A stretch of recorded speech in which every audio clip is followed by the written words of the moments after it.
Grabe mga friends, oh, natutuyo. Sobrang init ngayon sa Maryland. Natutuyo yung mga dahon.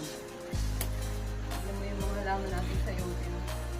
Natutuyo yung mga hindi sila makalaki. Oh. Lahat ng bagong sibol, yung talbos niya hindi makalaki.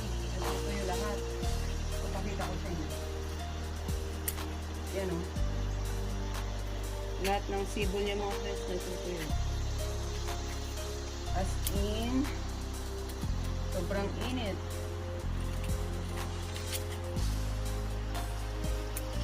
Hindi nila kinakaya yung init mga friends. Kaya kailangan natin silang tulungan. Tanggalin natin yung